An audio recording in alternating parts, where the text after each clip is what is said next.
एक बार की बात है। ऊधमपुर नामक राज्य में एक राजा रहता था जो कि अपनी रानी को बहुत ज़्यादा प्यार करता था।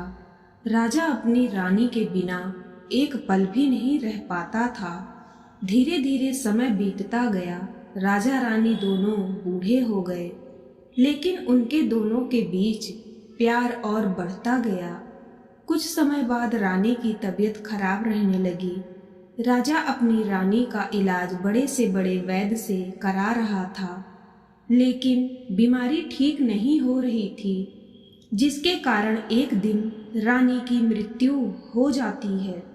उस दिन से राजा बहुत दुखी रहने लगा।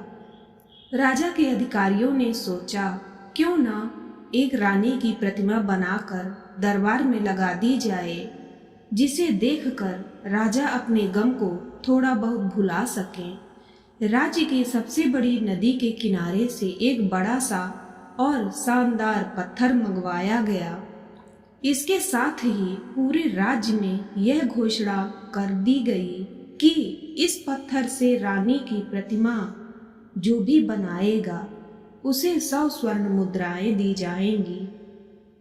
राजा के दरबार में बड़े बड़े मूर्तिकार आए और एक एक करके किसी ने एक बार कोशिश की, किसी ने 2 बार कोशिश की, लेकिन उस पत्थर को कोई काट नहीं सका। उस राज्य के सबसे बड़े मूर्तिकार को बुलाया गया।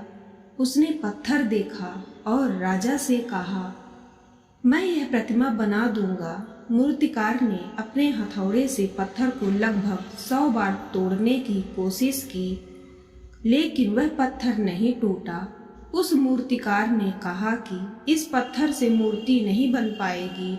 यह बोलते हुए पत्थर को वापस कर दिया। राज्य के सभी लोग निराश हो गए, क्योंकि वह राज्य का सबसे बड़ा मूर्तिकार था। सभी सोचने लगे कि इस मूर्तिकार से यह मूर्ति नहीं बन पाई तो कोई और नहीं बना सकता। तभी वहीं पर बैठा एक छोटा मूर्तिकार राजा के सामने आया और उसने राजा से कहा, महाराज, एक प्रयास मैं भी करना चाहता हूँ, अगर आपकी इजाज़त हो तो। राजा ने सोचा कि चलो इसको भी एक मौका दे देते हैं।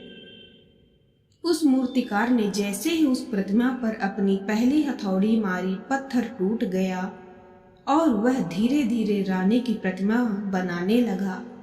राजा ने सोचा, काश राज्य के सबसे बड़े मूर्तिकार ने हार ना मानी होती, एक और कोशिश की होती। लेकिन अगर मूर्तिकार के नज़रिए से सोचें तो क्या प्रयास का कोई अंत होना चाहिए या फिर अंतहीन प्रयास करते रहना चाहिए? यह बहुत ही विचारणीय विषय है।